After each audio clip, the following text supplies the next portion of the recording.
आज के एपिसोड की शुरुआत में लीला आरती करके डांस रानीज का स्वागत करती है। घर में खुशियों का माहौल होता है। लीला खुश होकर डांस रानीज को अंदर आने के लिए कहती है। अनुपमा ट्रॉफी और प्राइज मनी भगवान को समर्पित करती है और कहती है कि सब आपका ही दिया हुआ है। वह कहती है कि मुझे अभी भी यकीन नहीं हो रहा कि हमने ये जीत हासिल की है। इसी बीच मोहल्ले की औरतें आती हैं और अनुपमा से कहती हैं कि तुम्हारी वजह से हम भी फेमस हो गए हैं। तुम्हारी जीत की खुशी में मोहल्ले वालों ने पार्टी रखी है और उसमें तुम्हें आना है। लीला ताना मारते हुए कहती है कि आज मोहल्ले वाले तानों की जगह खाना कैसे खिला रहे हैं।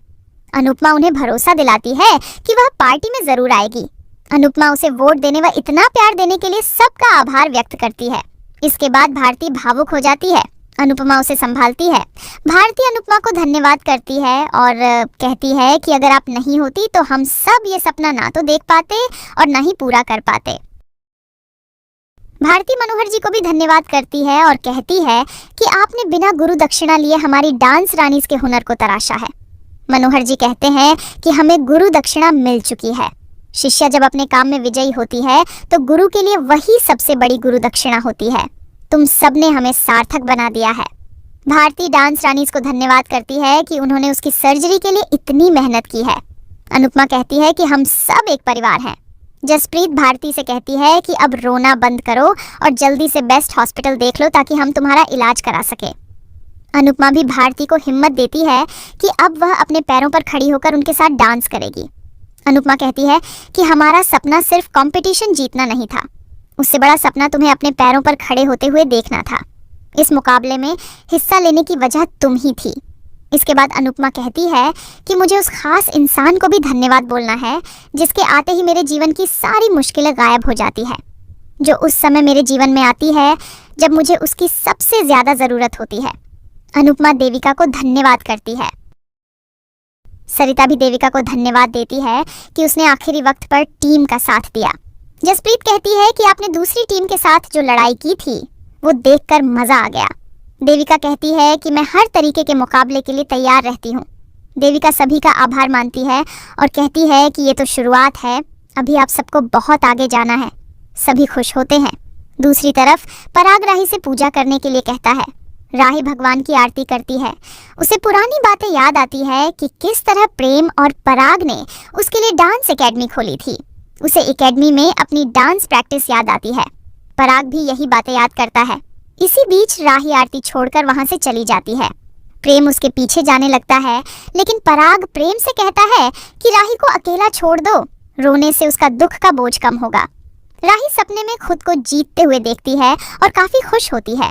राही को ट्रॉफी दी जाती है और वह बेहद खुश होती है। तभी वह इस सपने से बाहर निकलती है और उसे याद आता है कि डांस रानीज की जीत हुई है। वह दुखी होकर रोने लग जाती है।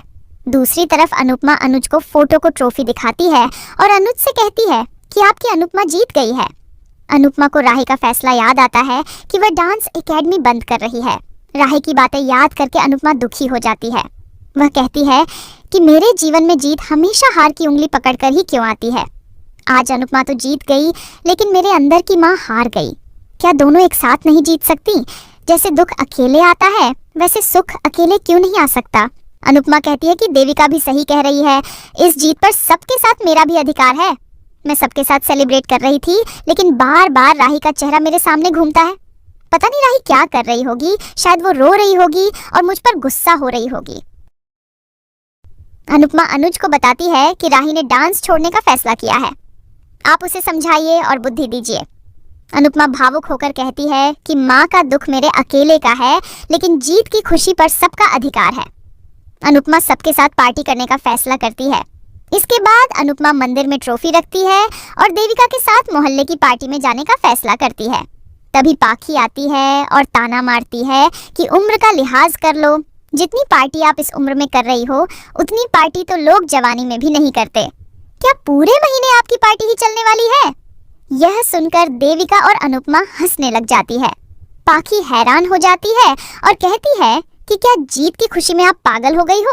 देविका कहती है कि जब तुम हार के दुख में पागल नहीं हुई तो हम जीत की खुशी में पागल कैसे हो सकते हैं?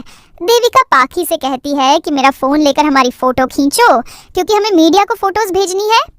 अनुपमा और देविका हंसते हुए पोज देती हैं। जसप्रीत पाखी से कहती है कि जलो मत, कुछ सीखो। पाखी झलकर कहती है कि 3 बेटियों को हराकर क्या आपको दुख नहीं हो रहा? आप कैसी माँ हो? अनुपमा करारा जवाब देती है कि मैं भी पूछ सकती हूँ कि मेरी 3 बेटियां अपनी माँ की जीत पर खुश नहीं हो सकती, तो तुम कैसी बेटियां हो? तीनों पूरी तरह जलनखोर हो। अनुपमा पाखी से पूछती है कि तुम बेटी के तौर पर खुद को कितने नंबर दोगी? पाखी पूछती है कि आप कितने दोगी? अनुपमा साफ कहती है कि मैं तुम्हें 0 नंबर दूंगी। देविका हंसती है।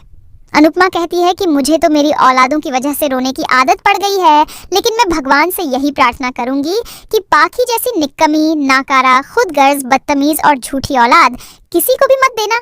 पाखी गुस्से में कहती है कि यह बात माँ की हो रही है। अनुपमा कहती है कि ठीक है, ईशानी को बुलाओ और उससे पूछो कि वह तुम्हें माँ के तौर पर कितने नंबर देगी। पाखी चौंक जाती है। अनुपमा कहती है कि वो भी तुम्हें 0 नंबर ही देगी। पाखी की बोलती बंद हो जाती है। अनुपमा साफ कहती है कि मैं अपनी जीत की खुशी मनाऊं या ना मनाऊं, एक दिन मनाऊं या साल भर मनाऊं, घर में मनाऊं या बाहर मनाऊं, अहमदाबाद में मनाऊं या मुंबई में मनाऊं, तुझे उससे क्या मतलब है? पाखी हैरान रह जाती है। अनुपमा कहती है कि अगर तुम लोग जीतते तो क्या तुम पार्टी नहीं करते? क्या तुम लोग अपनी माँ की हार पर दुखी होते? बल्कि तुम लोग तो अपनी माँ से जमीन पर नाक रगड़कर माफी मंगवाते और उसमें खुश होते। देविका सहमत होती है। अनुपमा कहती है कि बेटियों की हार का दुख मुझे है, लेकिन मैं उस दुख को अपनी जीत की खुशियों पर भारी नहीं पड़ने दूंगी। मैं अपनी टीम के साथ खुशियां मनाऊंगी। अगर तुम्हें हमारी खुशियों में शामिल होना है तो हो सकती हो, लेकिन अगर ऐसे मुंह बनाकर ताने मारने हैं तो अपने कमरे में चली जाओ। पाखी मन ही मन गुस्सा होती है। अनुपमा गणपति बप्पा का जयकारा लगाती है और ढोल बजाकर नाचने लग जाती है। सभी डांस करने लग जाती है, लेकिन पाखी गुस्सा होती है। अनुपमा ढोल बजाते हुए सबके साथ झूमती है। पाखी ख्याति को वीडियो कॉल करके अनुपमा को दिखाती है और कहती है कि मम्मी कोठारियों की हार का जश्न मना रही है। ख्याति गुस्से में पाखी को डांट देती है और कहती है कि तुम भी जले पर नमक छिड़क रही हो। आगे से मुझे कभी फोन मत करना और हमारे घर में कदम भी मत रखना। ख्याति फोन काट देती है। अगली सुबह अनुपमा गणेश जी की आरती करती है। सभी खुश होते हैं, लेकिन तोशु परेशान होता है। अनुपमा गणपति बप्पा का जयकारा लगाती है और इसी के साथ एपिसोड खत्म हो जाता है। अगले एपिसोड में देखने को मिलेगा कि अनुपमा सबके साथ गणेश विसर्जन करती है और सभी डांस करते हैं। दूसरी तरफ गुंडे तोशु को पीटते हैं और पैसे मांगते हैं। तोशु दौड़ते हुए अनुपमा के पास आता है और बचाने की गुहार लगाता है।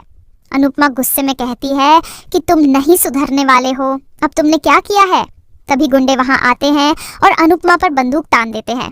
सभी घबरा जाते हैं।